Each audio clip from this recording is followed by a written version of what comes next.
welcome to the program. We're off to outer space today, if only to ensure that we're keeping up with the topics and the trends that are happening well above our heads, and to elevate our thinking and to daydream a bit about what the future could look like, maybe off of our own planet. Today on the show, we're joined by one of the most original and influential thinkers in commercial space development, Dr. Philip Metzger, a planetary physicist, space technologist, and professor who has helped shape how scientists and industry, private industry alike, think about humanity's future off of our planet. Philip spent nearly 3 decades at NASA, where he began his career as an engineer and went on to lead critical research into how rockets interact with extraterrestrial soil. He helped define technology roadmaps for lunar and Martian surface systems and co-founded the NASA Kennedy Space Center SwampWorks, an innovative lab modeled after skunkworks that accelerates rapid prototyping of surface exploration technologies. He has been honored as Kennedy Space Center Scientist Engineer of the Year, received NASA's Astronauts Silver Snoopy Award and the Silver Achievement Medal, and was recognized by the American Society of Civil Engineers for his technical contributions to aerospace exploration. He even has an asteroid named in his honor by the International Astronomical Union. Today, Philip is a research professor at the Florida Space Institute at the University of Central Florida, where he directs the Stephen W. Hawking Center for Microgravity Research and Education and pursues what he calls economic planetary science, work aimed at making space resource use, lunar industry, and in-space infrastructure not just scientifically possible, but economically viable. From mining water ice on the moon and building infrastructure with lunar soil, to rethinking how industry can expand beyond Earth's gravity, Phil's work sits at the crossroads of science, engineering, economics, and the future of human civilization in space. Can you think of a more fascinating topic or a more fascinating guest to explore it with? It is a privilege to present my conversation with Dr. Philip Metzger to all of you right now. Philip, welcome to the program. Hi, Brian. Great to be here. Excellent. So I've given our audience, our international audience, your biographical background, but no one can introduce themselves like themselves. So for the benefit of our audience who might be hearing from you for the first time, would love to just give you a quick chance to introduce yourself. Okay, awesome. Yeah, I grew up on the Space Coast, grew up watching rocket launches, and somehow ended up in that industry. Worked for NASA for about 30 years, worked on the space shuttle for a decade, and then the space station for another 7 years. And then went back to school. I got a PhD in physics, focused on planetary science, and co-founded the SwampWorks out at the Kennedy Space Center with some friends. So I was working on lunar mining, resource extraction, construction, and how rocket exhaust blows soil when you land on the moon. Left NASA about 11 years ago, took a faculty position at the University of Central Florida. I'm a research professor, and I direct the Stephen W. Hawking Center. So you are one of the individuals who has the unique perspective of having seen in great detail how NASA operates and what government-backed exploration and science looks like, but you also have pretty good perspective into the commercial side of things, and that for some people is hard to distinguish. And so I'd love from your perspective to explain to folks maybe the difference between how government looks at space travel, space exploration, scientific experiments, and how the private sector is looking to take all of that learning and turn it into something both profitable from an investment standpoint, but also useful for humanity.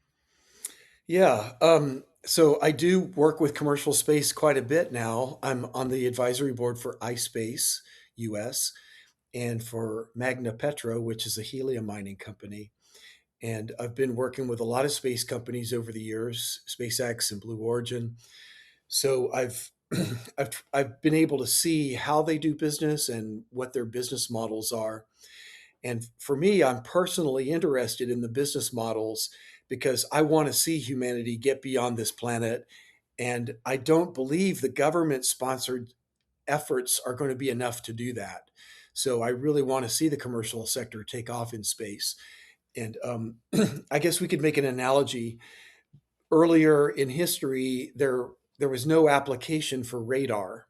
And so all of the radar work was government sponsored. The governments were paying for universities to study radar. But after radar became successful, it was used by the militaries during World War II, but then it became a consumer product. And so now we have radar everywhere, commercial aircraft. We have LIDAR, which is an extension of radar in automobiles. And it really permeates our world and it makes a better world for consumers. And because of that, the, the tremendous power of the global economy is now supporting the development of radar technology, and it doesn't require as much funding from the government to do it any further. So we would like to see that happen with space. We've seen the government developing some of the technologies and helping to get it started.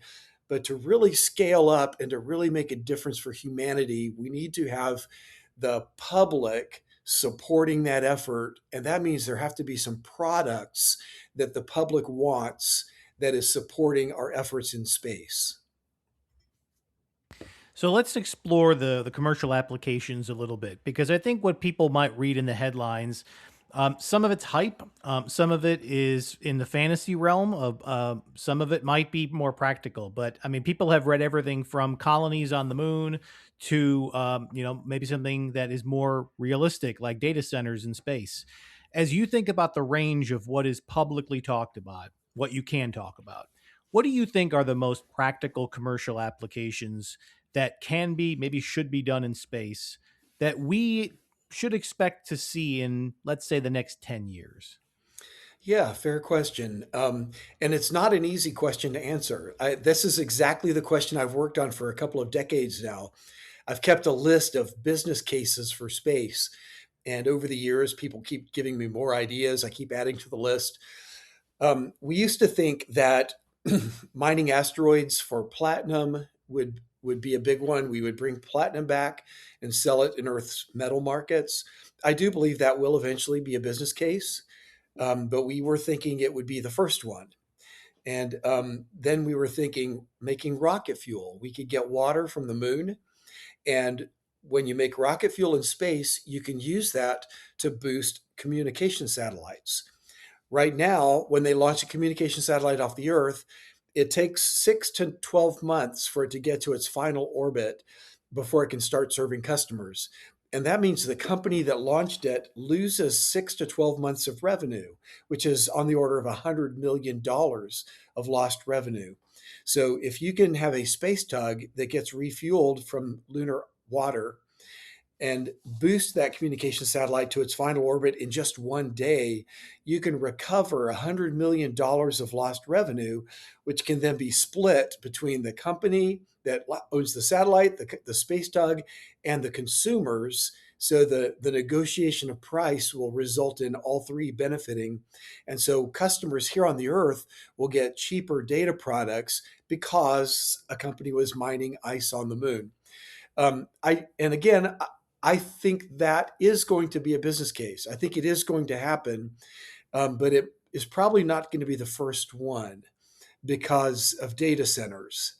Just in the last couple of years, AI has stormed onto the scene, and everybody has had to readjust their thinking about the future. And we're starting to realize there actually is a business case for putting data centers in space.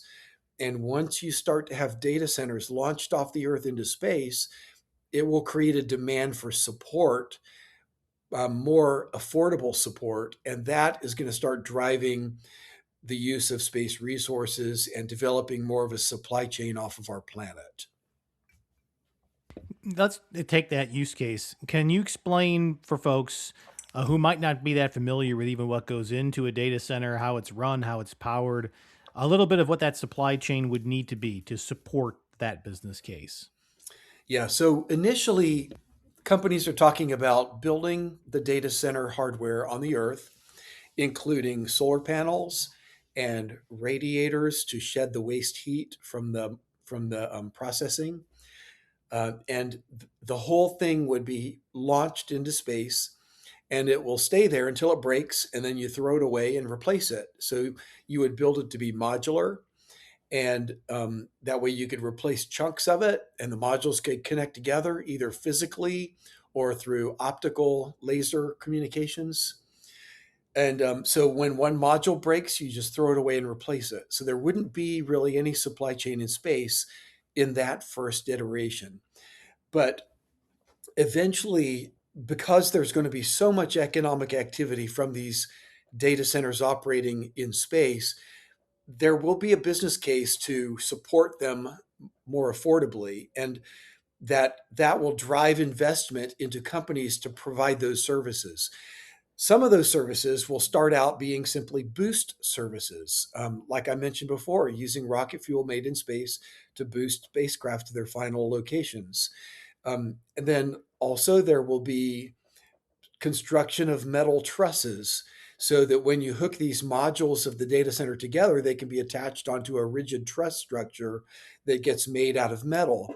And the metal can come from asteroids or from the moon.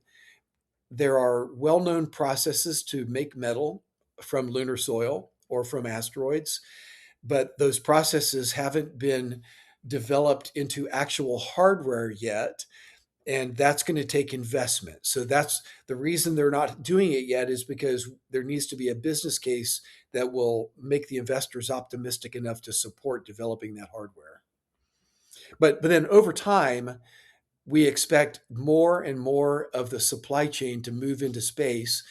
Now, SpaceX, Elon Musk wants to really accelerate that. They're talking about 10 years from now, 10 to 13 years from now, having a fully self-supporting factory on the moon. So a factory that builds its own factory hardware and grows, and then having that factory build everything in the data centers. And he's talking about just 10 to 13 years from now. I think that's pretty wildly optimistic. The challenges of building hardware and getting it to function on the moon is going to take more like 2 or 3 decades, I think, at the least. I've always said it'll be 20 to 70 years, depending on how fast we go. So I think you could do it in 20 years. I think more likely it'll be about 30 years until we get a full supply chain in space. Now, when you're thinking about what it would take to actually practically stand this up, let's use the example you just cited around using the moon as the base for this. One of the questions that comes up is how many of those resources can be sourced on the moon, or from the environment on the moon, or from energy production that can be done in space, and how much of this has to originate on Earth and has to be launched into orbit and sent to the moon to be able to sustain that. Is the concept to get to the future you're talking to one where the supply chain from energy generation through environmental support, it all has to be off planet? Or is there always going to be this tie back that certain resources or certain materials will have to start on Earth and make their way to wherever that manufacturing site is? Yeah, so there's three levels to answer that question. Level one is what's possible based on the resources that are available. And the moon does lack certain resources. There's very little nitrogen on the moon. So if you need urethane rubber for anything in your factory, you're not probably not going to be able to make it on the moon. There is a little bit of nitrogen in the ice at the poles of the moon, but it's really not that much. Also, there's not that much carbon on the moon. There is carbon in the ice at the poles, but there's a lot less carbon than you would want. Um, so then you could use asteroids. There are asteroids that have carbon, and you could use cometary bodies. There are comets with a lot of nitrogen. So there are ways to get resources beyond Earth so that we could have a full supply chain outside of Earth. But if you're just starting from the moon, it's going to be challenging to do that. Okay, the second level of answering your question is, even if you had all the resources, does it make sense to try to do it all in space? Because there's this, I think it's like the 80-20 rule, 20, 20 per, well, let me say it like this. When NASA studied how to make a factory on the moon, they said that it would take a 1 ton hardware a ton of hardware on the moon that could make 80% of its own mass. The other 20% you would bring from Earth. Now, you can get that number lower. You can get that number down to bring 5% from Earth. But the amount of hardware to go that um, extra 15 tons, is going to be vastly more than the amount of hardware to get the first 80 tons.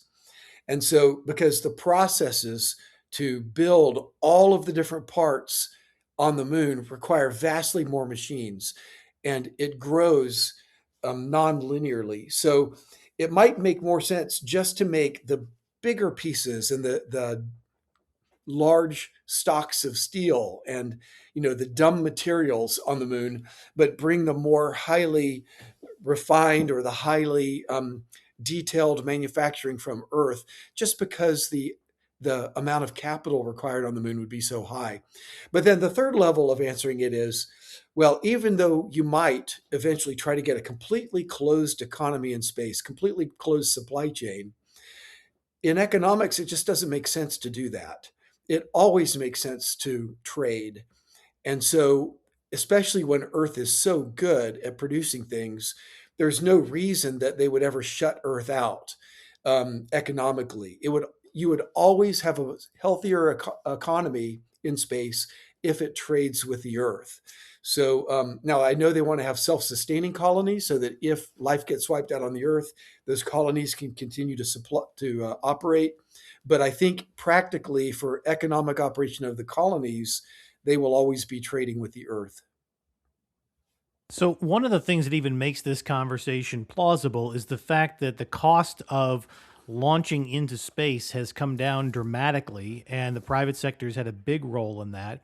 But it's not so low yet at the point that it's sort of like the railroads anybody can go into space, anybody can ship into space. You still have to be at a certain scale, you still have to have an economically viable reason to do so. How far are we away in terms of just the launch technology, whether it's Starship programs or the SpaceX program, from being able to make what you've just said viable in the sense that the cost will be low enough that you can routinely send raw materials from the Earth to, let's just say, a moon-based manufacturing station, or even if it was something orbiting the Earth. Well, we could do it even today using the existing rockets. Um, it was not ideal. It's the launch cost is still pretty high, like $1,500 to $2,000 per kilogram to low Earth orbit, maybe $1,000 per kilogram to low Earth orbit, and then it's going to be a multiple of that to the moon. So as of today, we're looking at $100,000 per kilogram to the lunar surface. We're hoping it'll get down to 1,000. In our dreams, it'll get down to $100 per kilogram all the way to the lunar surface. But to get there, it's going to require bigger rockets and an economy of scale driven by a very high launch rate. And we're not going to have that launch rate until there's a business case that will support it. And so, again, we think data centers might be the killer application for space that causes this huge launch rate to begin, and then the costs can come way down. Um, so even if we used existing rockets, though, we could bootstrap industry on the moon. It might take 40 years because we're not going to send that much hardware from the Earth. We're going to build it up slowly on the moon. But we've studied this, it is doable.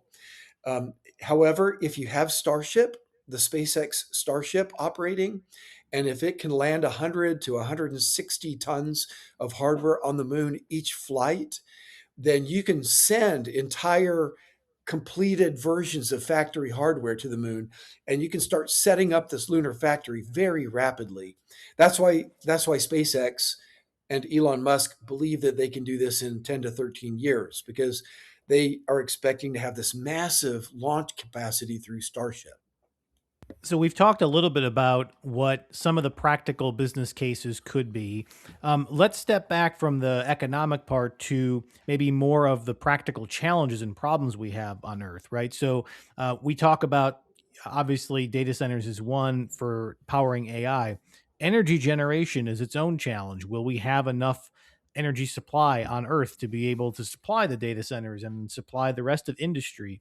There are other challenges that humans face. Are there some critical challenges in your mind that humanity's best option for solving them is to have space exploration or space based solutions, and that we are trying to find solutions for things on this planet that this planet can't support? Yeah. So really, the reason I love working on space industry is because I love our planet. There was a time where I was really sad about seeing all of the so-called development on our planet, which, develop being in here in Florida means you go in with bulldozers and knock all the trees down, and then you bulldoze the ground flat and build subdivisions of houses. And of course, when they knock the entire forest down, there's that much less forest to support the wildlife too. So all those animals die.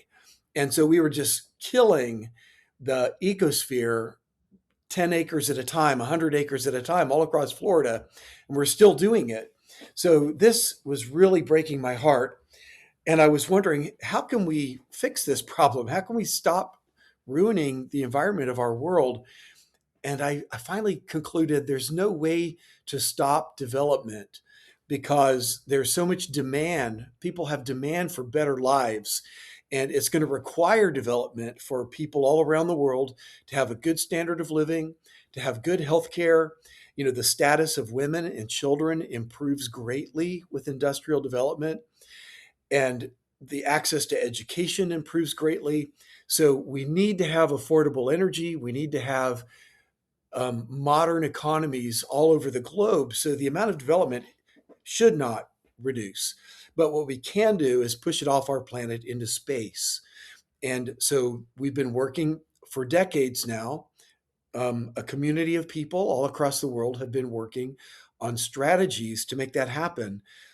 And one of the key challenges is, what can you do in space that'll allow you to unburden the Earth? Because now Jeff Bezos from Blue Origin and Amazon, he talks about moving all heavy industry off the Earth. I really don't think that's possible, because if you're bringing back all of the manufactured goods from space, that means you have to fly it through the atmosphere and re-enter it, and that damages the atmosphere. And so that much importing from space of physical goods, I think, is probably not going to be the way it happens. So we've been looking instead at, what about pushing compute into space and pushing the energy sector into space, because we can beam clean energy down to the Earth. And we can also put a lot of our energy usage into space simply by moving compute into space. So we've actually been publishing papers and talking about moving data centers to space for about 10 years now, because we knew the day would eventually come when the damage to our planet is so high that there's increasing cost to building out more data centers, and that increasing cost will drive it into space. So we've been looking for this to happen for a long time, and but now, just with AI breaking out about 2 or 3 years ago, it caught everybody by surprise. The transformers with the LLM architecture suddenly sprang onto the scene, and we all realized, wow, this is happening sooner than we thought. And so now the main thinking is there's going to be a never-ending demand for more AI, because intelligence creates power, economic power, political power, military power. And it's not believable that our geofractured world is going to sit by without trying to grab that power, because of the competition between nations. So the thinking is there's going to be a never-ending growth toward more intelligence, and it is going to push the limits of our planet. And the pushback from the population is going to drive the cost up so that it becomes cheaper to put them in space. And just a year ago, half a year ago, we started doing calculations, asking ourselves, well, with AI already happening, how far away is it till we get data centers in space? And my calculations said 10 years.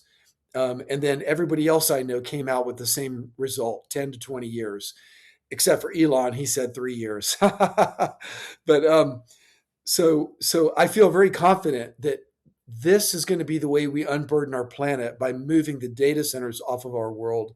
And once we get that capability in space, we can try to keep moving more things off of our planet, provide clean energy, scalable, unlimited clean energy to the surface of our planet, which will enable full recycling of everything, mine the landfills. So we can undo some of the harm once we get a large supply chain in space. So let's talk about that element of energy production. Obviously, we don't want to get too technical. Our audience might not be able to follow all of the details of it, but maybe as best you can help us understand it. One of the things that has confounded us is that energy production is challenging in so many parts of the world simply because transmission is a real challenge. Even if you can produce the energy, if you can't get it to the people who need it, then practically the energy production goes to waste. How would the transport of energy produced in space, getting it down to Earth and into a grid system that we can use, is that technology sort of readily understood and we just don't have the economics to do it right now? Or are there elements of that that are still theoretical and sort of experimental? Yeah, so the way NASA talks about technology, they use a scale from 1 to 9. So if a technology is just theoretical, it would be 1, TRL 1, or TRL 2. TRL means technology readiness level. If you've tested it in a laboratory, that's 3. If you've built the main components and verified them, that's TRL 4. And then once you start to build a full prototype, that gets to be around TRL 5. So the ability to beam clean energy from space to Earth is around 4. We have never done a full demonstration of beaming energy down from space. So I don't think we can really claim we've reached 5 yet. And so we still have a ways to go building prototypes, testing them, maturing them, improving them before we get all the way to 9. 9 is where they're functional and being economic. So it's going to take more investment. Now, the problem we've had so far with this concept is that it's borderline at best for whether it would outcompete existing energy sources here on the Earth. Some people are highly skeptical of it, like Elon Musk. My friend Casey Hanmer is very outspoken against space based solar power. There are others who are more optimistic. The European Space Agency, Europe, especially Northern Europe, has a tremendously bad capacity factor for renewable energy. It's a capacity factor of about 6%. And that means you have to have 15 times more generation plus energy storage just to nominally meet your energy needs. So rather, if you need 100 megawatts, you're going to need to have 1,500 megawatts of generation plus storage. But because of the randomness of the winds and the clouds, it's more like 30 times. And so renewable energy is very expensive in Europe. And so the European Space Agency thinks that space based solar might be viable. However, I've always been one of the more skeptical ones. I've always thought, well, we'll wait and see. I don't think I don't think it'll be possible to launch it off the Earth. But one of these days, when we have a supply chain in space, I'm sure it will be cheaper to build it in space and beam the clean energy down than it would be to build clean energy on the surface. But that's not until we get a full supply chain off the planet. So I've always been saying 40 to 70 years from now until that happens. If we get a supply chain sooner because of AI, then we could have this beaming of energy sooner also. There has been one test I know of where they beamed energy between two of the islands in Hawaii, and they successfully demonstrated power beaming over that long distance. But that's still a pretty big gap between beaming it in a gigantic system down from space. And I mean, again, you're saying it's sort of early days on this, so it's hard to get into all scenarios. But would our existing power transmission systems on Earth as they exist today be able to absorb the theoretical power generated in space, or would you need to construct a new transmission system on this planet to be able to take in that energy and get it to where it needs to be? Yeah, to take in the energy, you would need to have they're called rectennas. It would be a grid of little stub antennas sticking up off the ground over an area of about 7 kilometers diameter, 5 to 7 kilometers. So it's a very, very large array of these little tiny antennas that you would need. But and then you would need something like chicken wire over the ground between these little tiny antennas. And so this antenna array would take up a lot of ground. However, because it's just chicken wire, the sunlight can shine through it. And so you can put it over farmland, you can put it over forest, you can put it over the ocean or over lakes, and it doesn't harm the environment beneath it. And and so it allows you to have dual use of the ground. In fact, you could put solar panels underneath it. So you're getting energy beamed from space and you're also collecting solar energy using the same piece of terrain on the Earth. So you would have to build these systems, but they're going to be very low cost. The biggest cost will be just securing the land. Um, then it'll be microwave power. So it'll come in and at a very high frequency, you'll need to use electronics to convert it to a grid frequency like 100, like 60 hertz, like what we use here in the United States, or 50 hertz in Europe, and then it could be plugged right into the grid. So you would have to have some substations doing the conversion from the rectenna into the grid. I mean, one theory that comes to mind is that actually it's places in the world that struggle to get traditional power today that don't have that much of an infrastructure to begin with that could be the first to benefit from something like this, Yeah. because you're not overriding an entire system that already exists. That's true. So my friend John Menkins is one of the largest advocates for space-based solar power, and he argues that there actually is a business case today, and it's exactly what you said. It's there are isolated communities that, for example, on islands in the Pacific, they cannot plug into an existing grid, and the problem they have is that they span a small range of longitudes on this island. And so the amount of time the sun is up is small. Whereas in the United States, you can ship energy across the time zones. And so, and you have more places where you might have a windy day. And so renewable energy makes a lot more sense when you have a larger country and a larger grid. So these small island nations, according to John, would be profitable to serve today using space based solar. So I also want to go back to something you said about heavy industry, because there was a period of time there where there's quite a bit of excitement and chatter around some of what we heard from the Blue Origin team, and I think a few other people who are excited about the concept of taking heavy, dirty industry that is, very polluting to water and air, and ultimately does produce an end product that the U.S. and other countries around the world need, but we've already sent some of that outside of the U.S. And so now the question is, could we send it off the planet? And you dumped a little cold water on that and said, "Al, that sounds great, but bringing it back is part of the problem." Maybe can you Mhm. explain for us the challenges of bringing that back in a way that would be safe and clean? Because it sounded like you were pretty skeptical that that's plausible. Well, the challenge is that when you're re-entering, you typically have a blade of materials that are burning up. And so you're depositing metals into the upper atmosphere.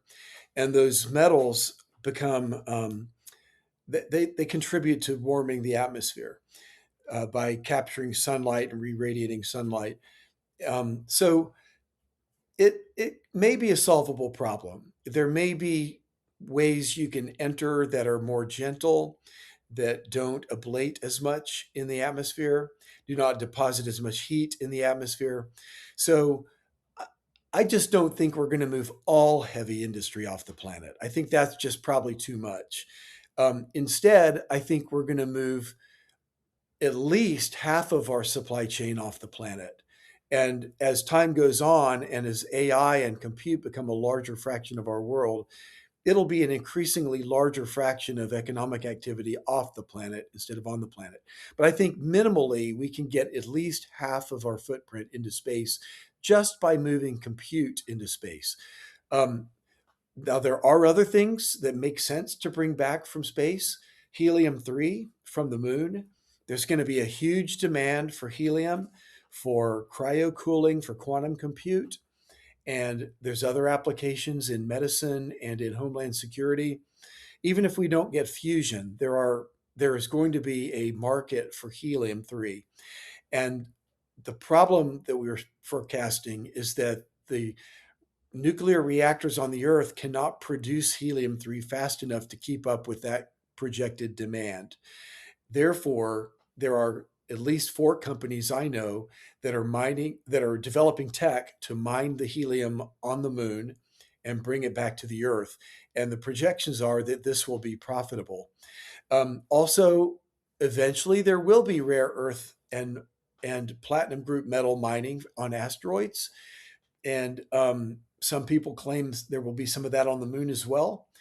And because those are such valuable commodities, the dollars per kilogram is so high that it really makes sense to bring them through the atmosphere back down to the Earth again.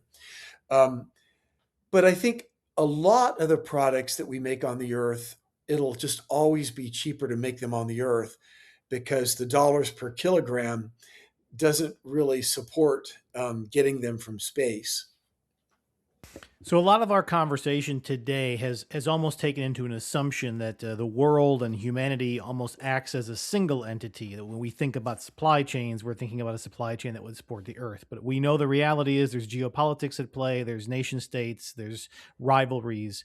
How much of that do you think is either getting in the way of progress, or are you seeing still cooperation among nations because of the potential benefit that all countries can gain from what we've talked about today? Well, there is definitely competition. There is collaboration, but it's got its boundaries because of the competitive nature of space. For example, in the United States, NASA is forbidden by law from working bilaterally with China on space missions or space technology. And so, as a NASA employee, I was I was very careful to not get into email conversations with people in China because I didn't want to cross the line and get in trouble with the law. And there's also export control laws, which affect everybody in the United States, and pretty much every country has its own export control laws. Um, the reason for this is because space can be or could be destabilizing.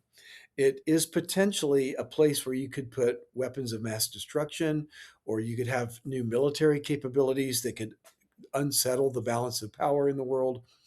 And looking to the long term, I'm sure that the majority of compute will eventually be in space. And I am sure that AI is going to be determinative in the countries that are in a leading role in a position of power in the world, because intelligence creates power various ways.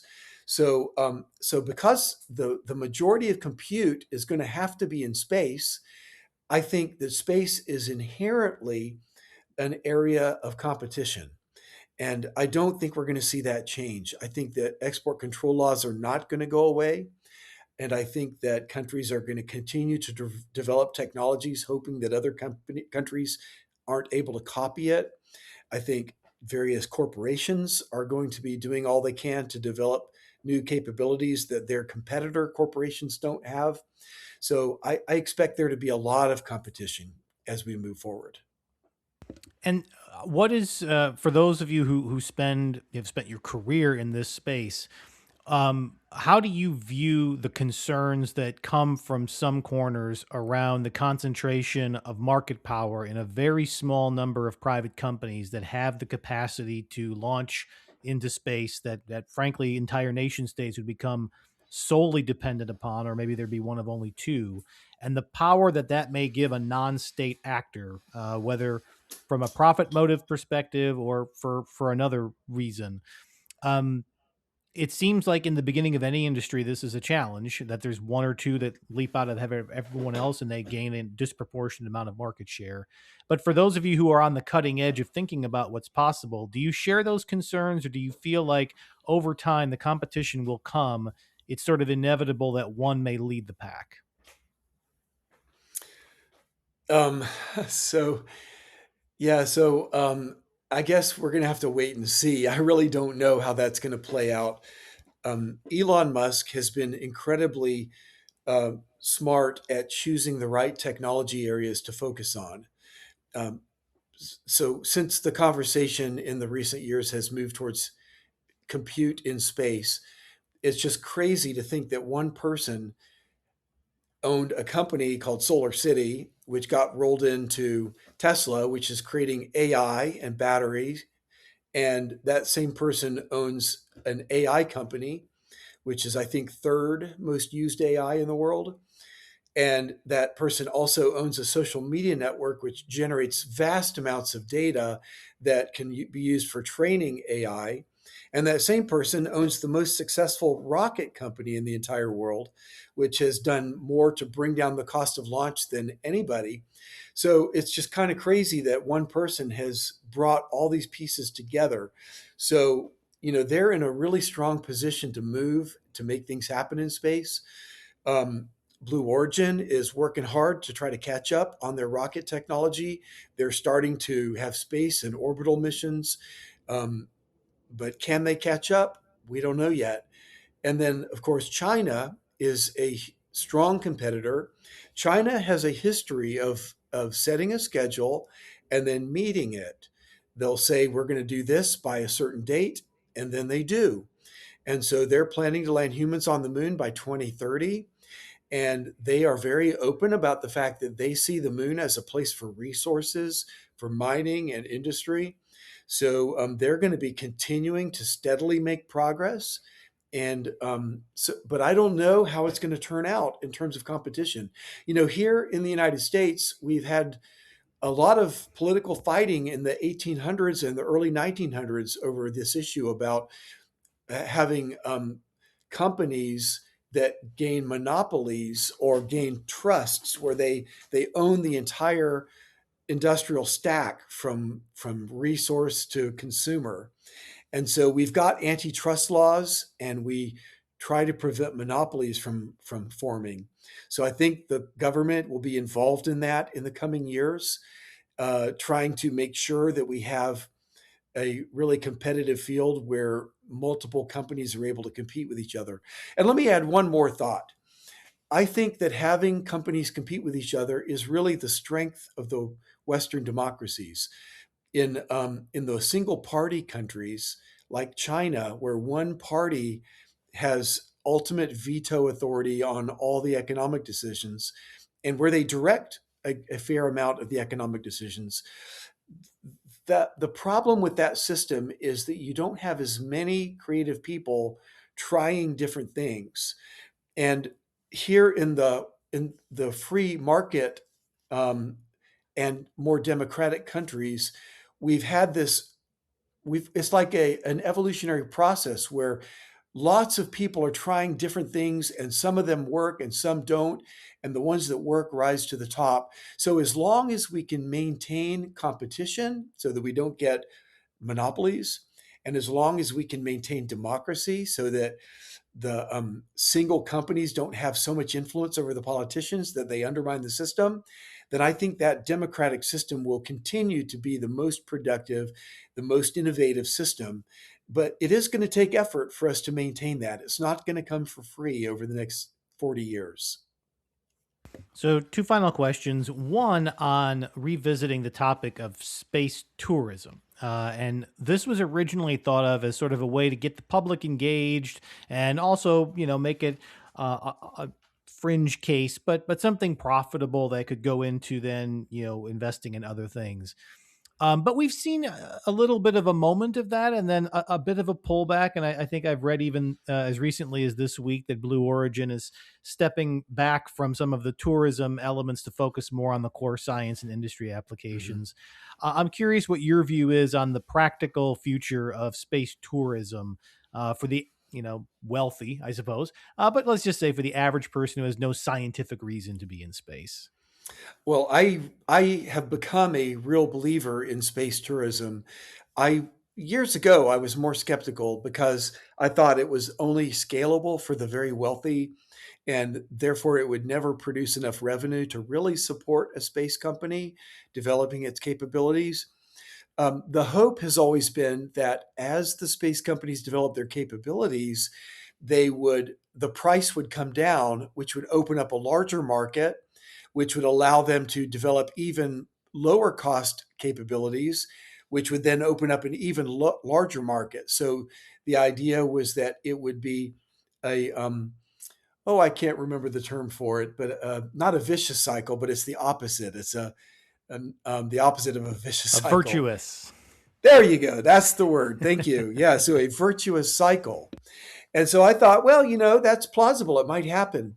But the way things have worked out the last couple of years, SpaceX is talking about launching their Starship from Florida, something like one time per hour. And when you look at the more recent numbers that Elon has been talking about on Twitter, if you do the math, it comes out to like one launch every 2 minutes, and from 50 spaceports around the world.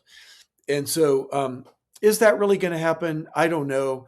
But even if you get within a factor of 10 or 100 of those kinds of numbers, the cost is going to come so far down that it will make it vastly cheaper for people to participate in space, for every human to be able to take a cruise. Like, I'm going to go on a lunar cruise, and there's a hotel. I really think within a few decades, Disney will have a hotel on the moon, and other resort complexes will have hotels on the moon.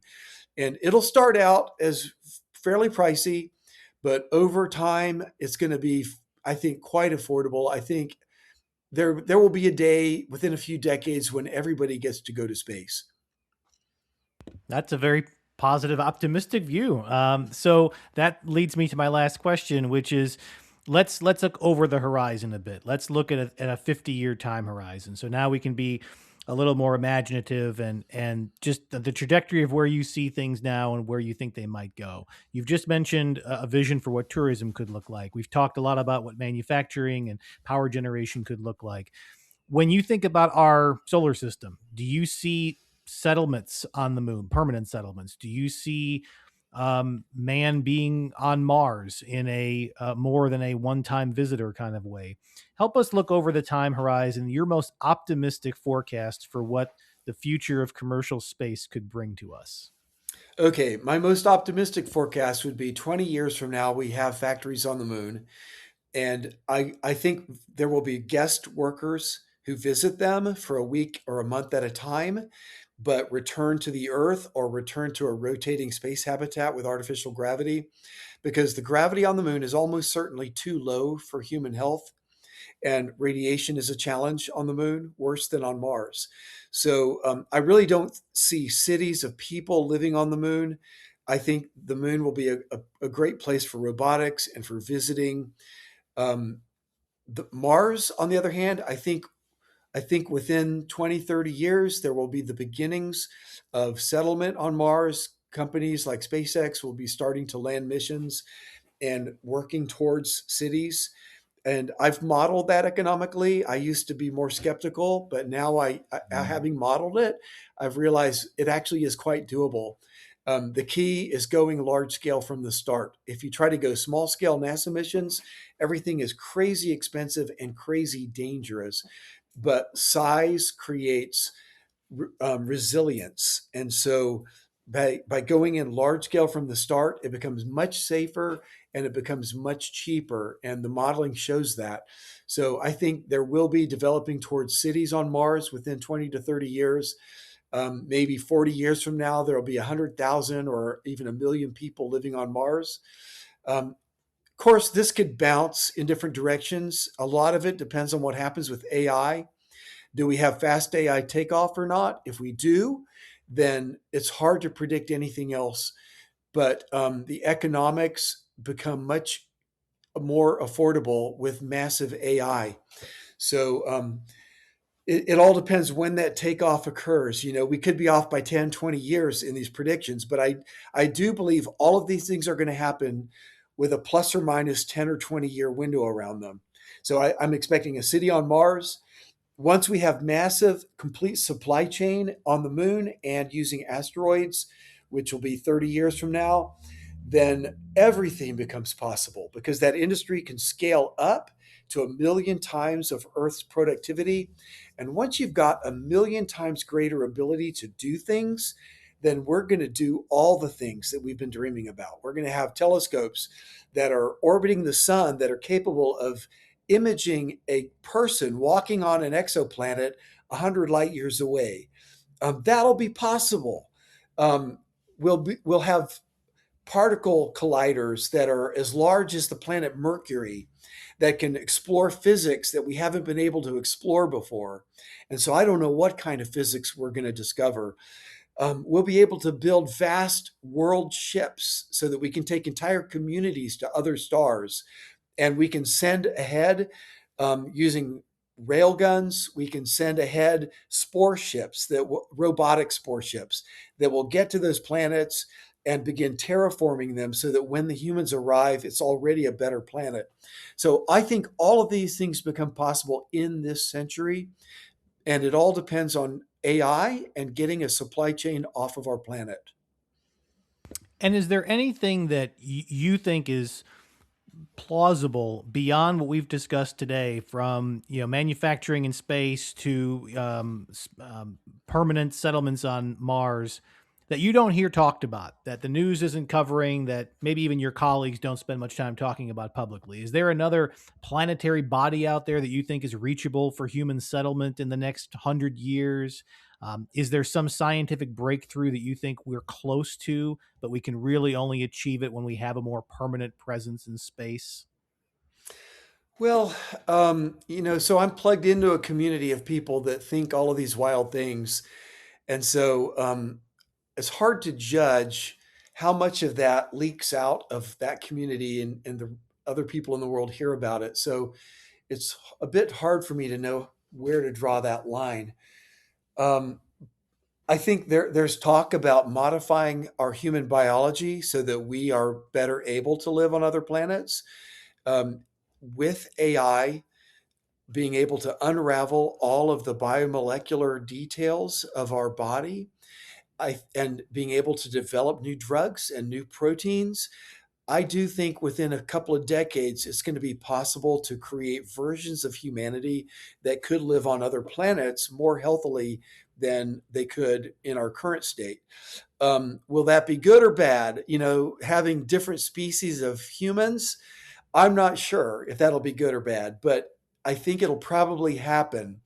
Um, because there are people that are going to want to do it.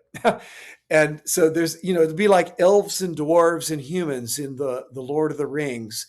There will be different subspecies of intelligent beings living in their different environments and interacting with each other. I think it'll be a richer world for sure.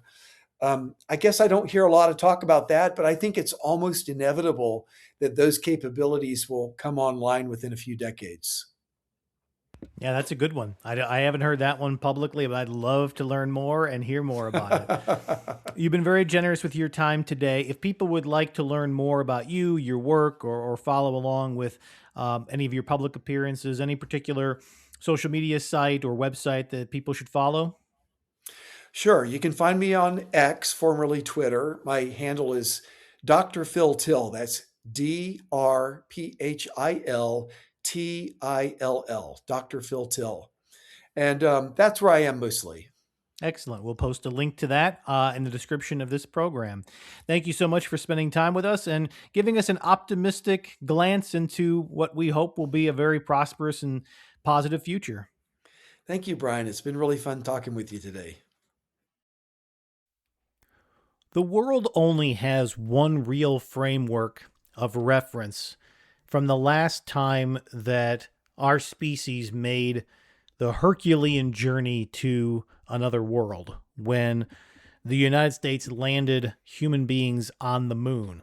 This was now a long time ago, and it's been a long time since humans have been back. But in that time and in that framework, it was the competition of the Cold War between the United States and the Soviet Union that seemed to push both sides in the Cold War to push the envelopes of science further than they ever could have or would have wanted to, if not for international competition and the pride that came with saying that you were the first. And through that competition, great scientific breakthroughs and achievements were brought to humanity in a way that may not have been otherwise. And so it's through this optimistic lens of what was achieved the last time the world couldn't get on the same page for a common purpose and allowed competition to get in the way of what could have been collaboration, but increased a significant amount of innovative juices within the countries that were in the competition. What I think is fascinating to consider as we look over the next 10, 15, 20 years, as we combine some of the themes that we've talked about on this show in recent episodes, consider that the last time that we broke the bounds of what we thought was possible by sending humans to another planet and breaking through huge innovative achievements to make space travel possible for people, but also to make use of outer space for satellites and so many technologies we take for granted today. That the last time we did that, there was a bipolar world with two major forces competing against each other, and the only two forces in the world who really had the educational prowess, the desire, the cultural impulse, and the resources to achieve it. But I offer to you all the thought that if we are now entering, as many experts who've come on this show have suggested, a multipolar world, but not a weak multipolar world with 7 or 8 or 9 countries, each limited in resource and capacity, but a multipolar world where there may be 6, 7, 8 countries with significant capabilities, any 2 or 3 of whom could work together on specific scientific endeavors and missions, but many of whom can pursue their own path independently. Perhaps this can achieve far more than what we even imagined on today's program. If the last time we sent people to the moon, it was a competition between the United States and the Soviet Union with all resources being thrown at it, what could be achieved if we determined that so many of the goals that we talked about today were a priority, but it wasn't just the United States and the Russians pursuing it, or the United States and China, if we think in Cold War terms, but what if India is a more significant player in this space and makes real commitments as they continue to advance their country and their economy? What if the European Union, or 3 or 4 countries of Europe, really dedicated themselves to having a European entrant into that race? What if we saw a combination of other, let's call them middle tier countries, pool their educational resources and their physical resources, either to piggyback off of what the United States lays out as a platform or to develop one of their own? What if we have 4, 5, or 6 serious space exploration players in the world, each pursuing slightly different objectives in space breakthroughs, in space technology, and space industry? This could be a very exciting moment, because the more competition there is, the more likely breakthroughs are to come. And the more significant competition there is, real concern that somebody else in the world could gain an advantage over your home country. This is the kind of competition that can spark healthy innovation and healthy breakthroughs. So as we think about the topics that we discussed in this episode, so many of them seem so far off, and so many of them maybe feel like only achievable for the United States today, or maybe for China today.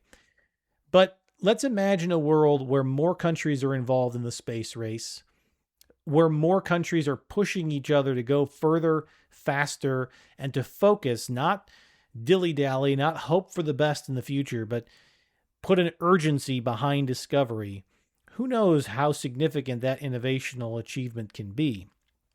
But that having been said, I do think it is more likely than not that from a commercially viable standpoint, the economics will likely favor countries with economic models like Western Europe, like the United States, that do have private capital markets that are robust, that are willing to invest heavily. But the caveat to this is I have my doubts that many of the great breakthroughs we discussed, whether they're AI data centers in space or power generation in space, can be done without partnership with a government or governments. I am skeptical that a private company on its own, independent of any subsidies, partnerships, resource support, research grants, or otherwise partnering in a public-private relationship with one or more governments, will be able to achieve these all on their own, simply because the amount of risk that has to be taken and the level of independence that any individual company would gain by doing it on their own could undermine the authority and governance of a nation state. These are just things to consider, and I ask you in your own minds to do your own synthesis and your own analysis about how the megatrends that we've talked about all come together, how an era of multipolarity in economic, military, cultural strength in the world converge with this era of space exploration and artificial intelligence immersion, and how all of that can come together with the demographic trends that are undermining the growth of some countries, but may only make the need for AI solutions and space-based solutions greater. And oh, by the way, we've of course covered the topic of Earth's climate and environmental challenges, both now and in the future, which in many ways underline all of the other trends that we've discussed. It's a lot to think about, but it's what we like to do on this show. It's why we are a community of curious minds. We don't have all the answers, but it's important to ask all the right questions. And I thank you for coming here to let me have the opportunity to do that with you and for you. This platform is only possible because of listeners like you. Thank you. If you want to help the program, there's really 3 things you can do to support us. Number 1, please, if you're watching this video on YouTube, give us a like and a subscribe. Maybe even leave a comment. Let us know how we're doing. All that engagement helps us in making sure that our content breaks through all the wonderful content that's on the YouTube channel. Certainly, if you are listening to us for the first time on your favorite podcast platforms, please subscribe to us and make sure you download all of our episodes. That helps us a lot in that forum. And then most importantly of all, recommend us. If you like what you hear, if you think that this content would be interesting to people in your life, let them know. We're easy to find. Brian J. Matos is searchable on all of your favorite podcast platforms, certainly on YouTube, anywhere you get your podcasts, and you can just search my name on any of your favorite search engines or even your AI chatbots, and I'll be very easy to find, and I would really appreciate those personal recommendations. It means so much more to us when people share us and our content, and they get others to listen and subscribe, rather than us trying to go out with advertising and interrupt your normal listening experience. We would love to be able to get our community to grow organically. We find that's the best way to grow this program. So if you like what you hear, if you care about this content, if you want independent voices that are not throwing advertisements at you and that are only dedicated to bringing the best minds, these are the things you can do, and it doesn't cost you a dime to support us in all of those ways. Give us those engagements, give us your support, and of course, send me messages if there's anything I can do to keep this program growing for you and to make it a better experience. You can always reach out to me by email at info@brianjmatos.com. You can visit my website, of course, brianjmatos.com, and reach out to me on any of your favorite social media channels. Until next time, I invite you all and encourage you all to stay curious.